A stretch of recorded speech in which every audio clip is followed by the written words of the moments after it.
আসসালামু আলাইকুম ওয়া রাহমাতুল্লাহি ওয়া বারাকাতুহু। আলহামদুলিল্লাহি রাব্বিল আলামিন ওয়াসসালাতু ওয়াসসালামু আলা সাইয়্যিদিল মুরসালিন ওয়া আলা আলিহি ওয়া সাহবিহি আজমাইন, আম্মা বা'দ। প্রিয় দর্শক শ্রোতা ভাই বোনেরা,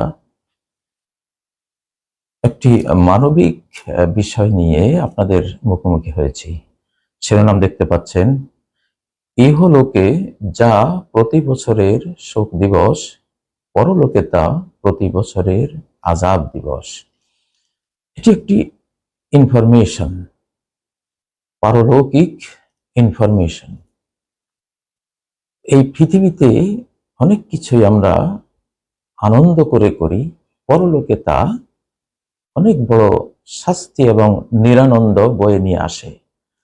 অধিকাংশ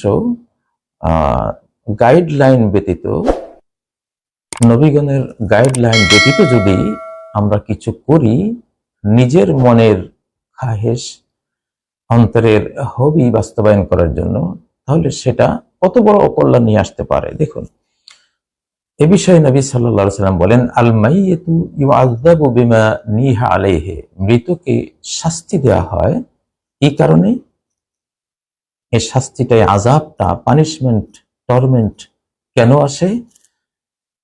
মৃত্যুর পরে কত অসহায় জীবন, সেখানে একা। তো সেখানে যদি শাস্তিটা হয় কত ভয়াবহ। এই শাস্তিটার কারণ কি? বেমা নিহা আলাইহি। জীবিতরা এটার কারণ, জীবিতরা কি করে? তার জন্য শোকানুষ্ঠান করে প্রতি বছর। মৃত্যু বছর নয়, মৃত্যু বছর শেষে শোকানুষ্ঠান, কাঙ্গালি ভোজ, স্মৃতিচারণের জন্য খাবার দাবারের এসব আয়োজন যে করে, আরবিতে এটাকে নিয়াহাত বলে। তো শাস্তির কারণ হলো বেমা নিহা আলাইহি, তার জন্য নিয়াহাত করা হয় যেহেতু, সেই জন্য এরা পৃথিবীতে করে নিয়াহাত অনুষ্ঠান, কাঙ্গালি ভোজ, শোক অনুষ্ঠান, পরলোকে তার উপরে চলতে হয়, শুরু হয় শাস্তি, আযাব। তো এই হাদিসটি ইমাম বুখারী বর্ণনা করেছেন 1292 নম্বর হাদিস, সহিহ মুসলিম 927 নম্বর হাদিস। একেবারে সহিহ শুদ্ধ ইনফরমেশন, পারলৌকিক ইনফরমেশন। আপনাকে এটা ফলো করতে হবে, হেয়ার আফটার।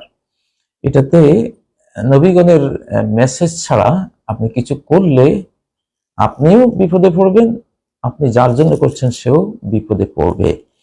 আচ্ছা, এখন এখানে প্রশ্ন হলো, নিয়াহাত কাকে বলে?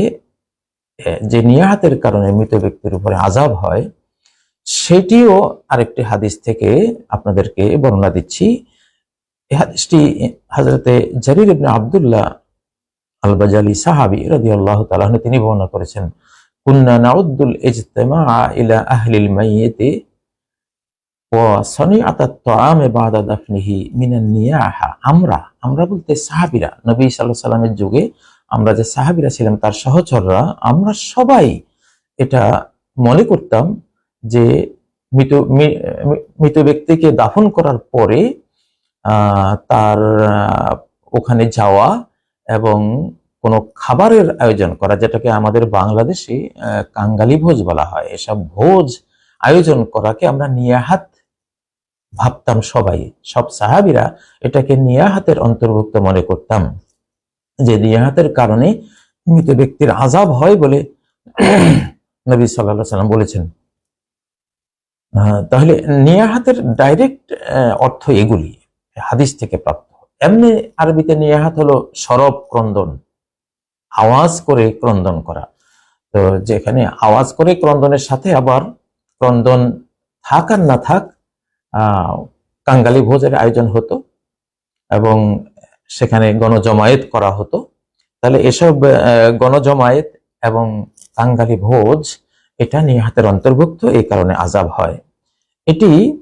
এই হাদিসটি যেটা আমি বললাম, জারির ইবনে আব্দুল্লাহ বর্ণনা করেছেন, এই হাদিসটি ইমাম ইবনে মাজাহ সংকলন করেছেন হাদিস নাম্বার 1612, ইমাম আহমদ সংকলন করেছেন হাদিস নাম্বার 6905। এগুলি সহিহ শুদ্ধ হাদিস। আচ্ছা, আর মৃত ব্যক্তির জন্য মৃত্যু বছর পরে প্রতি বছর শোক পালন করা যায় কিনা, বিধাতার বিধানে এটা কি? দেখুন, না জানলে তো সর্বনাশ আপনারা করব। এখানে একটি সহিহ হাদিস রয়েছে, লা ইয়াহিল্লু লিমরাআতিন তু'মিনু বিল্লাহি ওয়াল ইয়াউমিল আখির আন তুহিদ্দা আলা মাইয়িতিন ফাওকা থালাথ ইল্লা আলা যাওজিন ফাইন্নাহা তুহিদ্দু আলাইহি আরবাআতা আশহুরিন ওয়া আশরা। অর্থাৎ কোন নারীর জন্য এটা বৈধ নয় যে সে কোনো মৃত ব্যক্তির জন্য 3 দিনের বেশি, মৃত্যু বছরে মৃত্যু দিন পরের দিন পরের দিন, এই 3 দিনের বেশি সে কোনো শোক করবে, এটা বৈধ নয়, অবৈধ, ইলিগাল। হ্যাঁ, যদি তার স্বামী মৃত্যুবরণ করে তখন সে 4 মাস 10 দিন শোক করবে মৃত্যু বছরে, এরপরে আর না। এটা শুধু মৃত্যু বছরের সাথে সম্পৃক্ত। এই হাদিসটি ইমাম বুখারী বর্ণনা করেছেন, হাদিস নম্বর 1280, সহিহ মুসলিম হাদিস নম্বর 1486, সহিহ হাদিস একেবারে। তাহলে মৃত্যু বছরের পরে স্বামী হোক অস্বামী হোক কারোর জন্য শোক করা বিধাতার বিধানে কি হলো?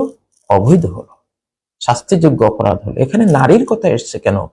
নারীরাই সাধারণত শোক সন্তপ্ত বেশি হয়, তারা আবেগী বেশি, এই জন্য তাদেরকে সতর্ক করা হয়েছে। পুরুষরা এমনটা করে না, কিন্তু এখানে পুরুষটাও ইনক্লুড রয়েছে, যে অর্থাৎ নারী আর পুরুষ যেই হোক না কেন, মৃত্যু বছর 3 দিনের পরে আর কোনো শোক নেই, শোক দিবস নেই।